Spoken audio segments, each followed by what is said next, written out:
Update. What my 37M wife, 35F, did during our separation makes me want to make it permanent. Original. I've gotten a few requests for updates, and as much as I'm embarrassed over this whole thing, I think it helps to get it out. We're getting divorced. Shortly after the big revelation, our counselor asked to speak to me one-on-one. She told me, "You need to walk away for your own health. You've made so much progress and so many positive changes. This won't work unless you're both trying and Tina is not trying. This can't all be on you because she'll keep dragging you back down."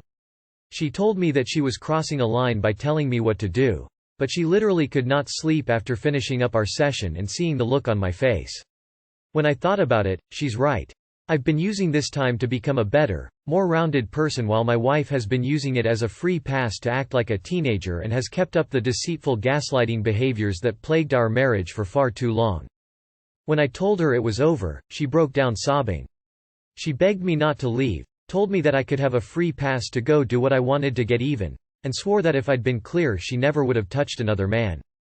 I have to admit, I felt myself wanting to say yes, because for a second she was the woman I fell in love with again.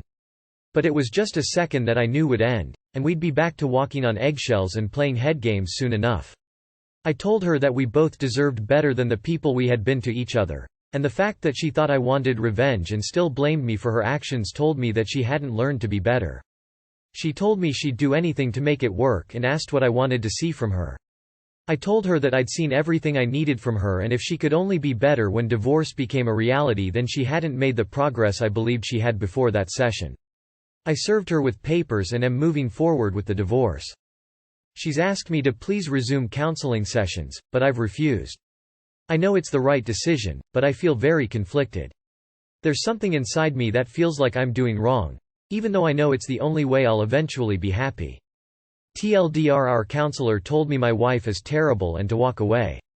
I realized it's not just about being better, it's about refusing to accept less than I deserve. I've filed for divorce and my soon-to-be ex-wife is in denial. I just read the first post. NGL, when she tried to twist what the rules of the separation were after the fact, it had my blood boiling. I'm glad you have seen the light and trying to save the marriage was a fool's endeavor. Good luck moving forward. Your counselor is a true MVP. Never saw that coming. And #X200B. Also.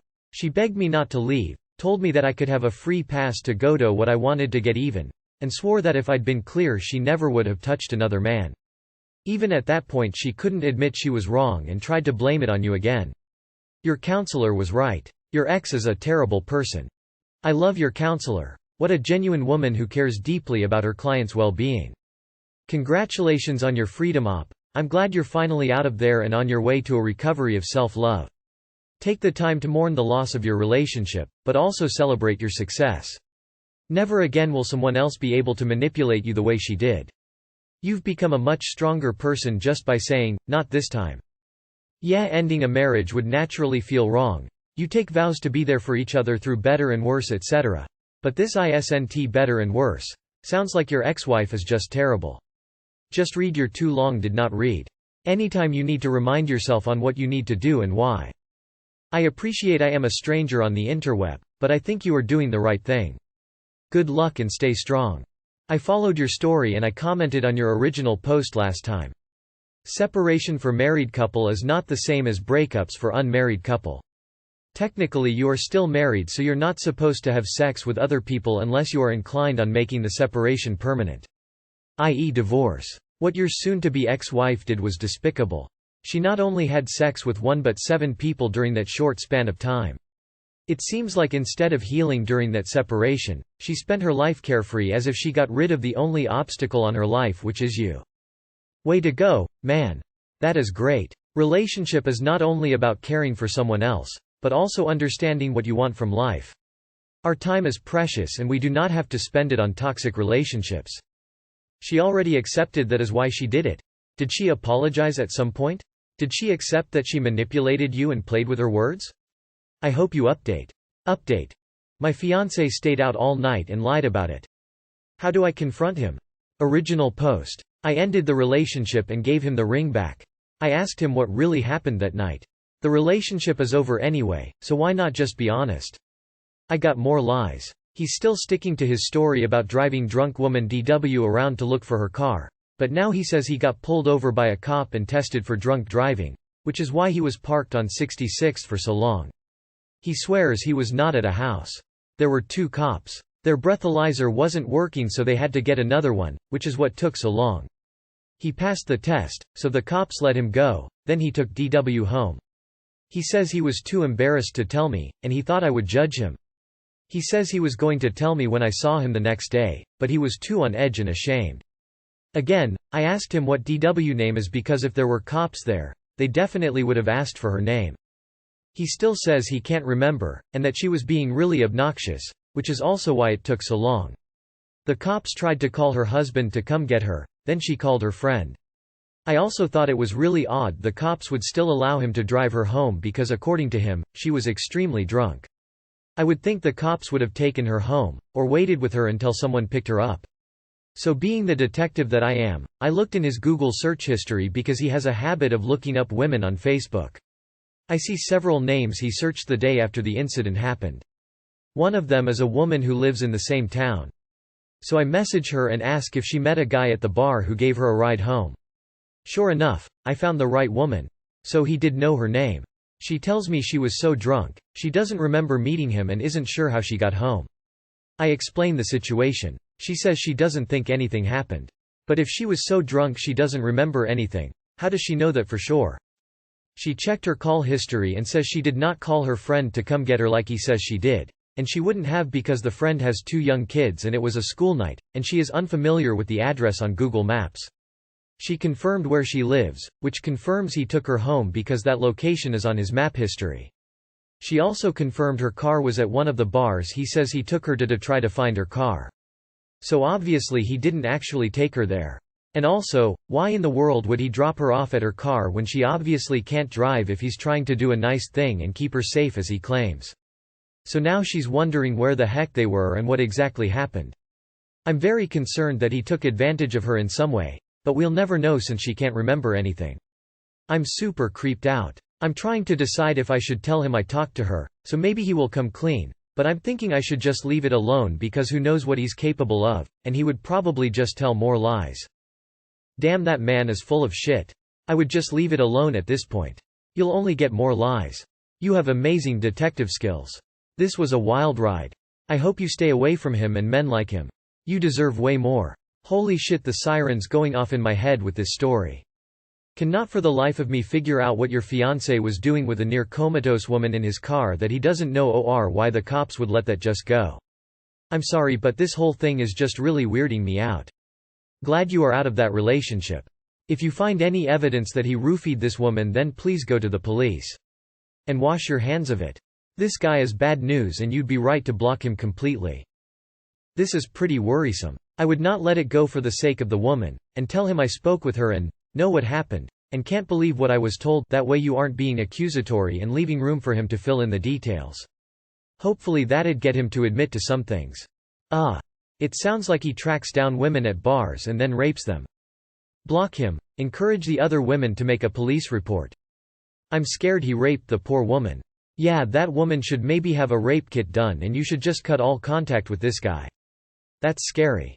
Jesus Christ. From your first post I assumed, at best, that he cheated. And at worst, he took advantage of a drunk woman. This is worse. I am honestly not sure what you can do really. My 25M relationship damaged over wedding finances and planning with fiancé 26F. Too long did not read. Fiancé is unwilling to work within wedding budget by trimming down reception extras. If I can't support it financially by the planned wedding date, then she is saying she will end the relationship. Should I put myself in more debt? I, 25M, have been with my fiancé, 26F, for 7 years. I proposed in fall 2019 and our relationship at the time was healthy and stable. 2020 was a year like no other and I did not initiate planning any wedding for the entire year.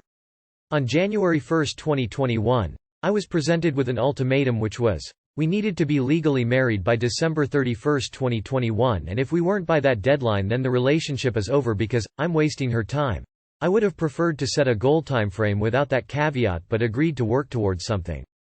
We began planning and she stated she did not want a wedding of any sort due to her view that it's a waste of money, and that money can support the purchase of a home, and that because my family hasn't been the nicest to her previously she would prefer to not have them around on the special day.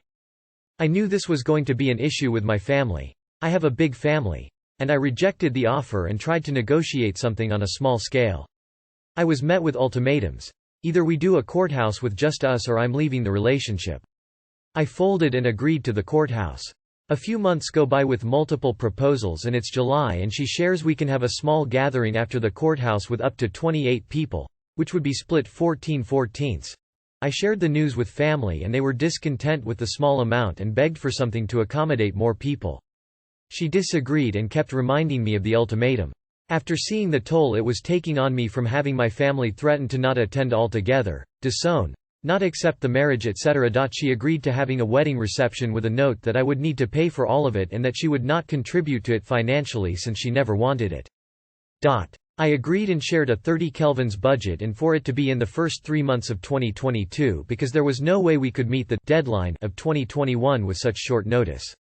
She began planning and is choosing extravagant options such as drapes, floor wraps and non-essentials and recently shared the estimated total as 39 kelvins, well over 30 kelvins budget. I asked to cut back on non-essentials, extra flowers, floor wraps, drapes, to meet the budget and was told these were non-negotiable. I asked if she can contribute the 9K and was told no. Because this was much higher than what I financially planned for I asked for additional time to save the money and we would have to push the wedding date out. And was told there is no time that can be given, and if it doesn't happen on this date then the relationship is over. What do you advise in this scenario? I can gather the 9K by the deadline but would prefer to stick to the budget. This isn't a healthy relationship my man. She has way too much power over you and or you have way too little self-respect, probably a little of both. And #X200B. You realize she is going to use these same tactics to get the house she wants, have when she wants. Basically control all major decisions in the relationship. This is going to cause you to resent her, and cause her to lose all respect for you. You seem to be unable to say no to anyone, fiance, your family. She wanted a court wedding that would have saved you money. You wanted a reception with family. She accepted with only 28 guests 50-50. You refused because your family is bigger than that. Then she accepts a bigger reception so that you can have all your family but you need to pay for all of it now. You're complaining that you don't have enough money for the reception. You must choose your battle. Please all your family and invite them to a reception that you don't have enough money to pay for, or please your fiancé and do the court wedding with only 14 members of your family invited and save your money. Whatever you decide, good luck. She obviously isn't into compromise. It's her way or the highway. Unless you want to be whipped for the rest of your life, I'd take the highway and run. Always call an ultimatum because they are used to manipulate and are a sign of a dysfunctional person and relationship. Call her bluff. Leave. You can't reason with a child and that is what you're marrying. A wedding does not make a marriage, and if this is her line in the sand and you capitulate, you're in for a life of misery. Grab your nuts and tell her to kick rocks if this is her idea of a partnership. This drama is why I hate weddings. You should have stuck to the courthouse plan. 30K is already a ridiculous amount to spend on a reception. It's strange how she went from I want a courthouse wedding to I want to spend 40K of my partner's money on a reception even though I think it's a waste. It's like she's punishing you for wanting a reception.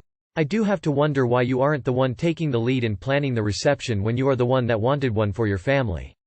This shouldn't be this hard. I'm a woman and I say run. Being financially ruined for a wedding is not worth it. Many women forget that weddings is a one-day thing. Marriage is a lifetime. It sounds like she may be that kind of woman. Update to how to tell my mom her boyfriend wants me to have his baby. Here's the link to the original. Many things have happened during these past couple of months. Last week he told me to kill myself in a very Shakespeare way and my mom laughed. Saturday my friends helped me and I was able to move 4 states away with my son and 2 suitcases. I have left the abuse. I left everything in my home state but I have never been happier. I was able to break the cycle of verbal, mental and emotional abuse that came with living with my mom and her BF. Even though they're both at fault, my mom has been like this my whole life. Men over her kids. I was finally able to leave. I can now start my new life. This internet stranger is very proud of you for doing this. I know it's not easy and it won't be easy in the future but we'll done. I wish you all the best in your future. Congratulations. Being free of that environment is one of the best feelings in the world. I wish you luck in starting your new awesome life. I am so glad you were able to leave. I hope you can heal from her and him and let them rot and fester for the rest of their lives. Get it, girl. So proud of you from escaping that. One step at a time, you're doing wonderful. Very happy for you, but what about your sister? Congratulations. I hope you and your son have a very healthy and happy life away from them. It's hard to put yourself first sometimes, but I'm so unbelievably proud of you for doing exactly that. So proud of you. None of that was easy, I am sure. Good job realizing the abuse and putting an end to it and protecting yourself and child from it. I wish you the best. Acting decisively like that is a skill. I am really proud of you. You must feel so free.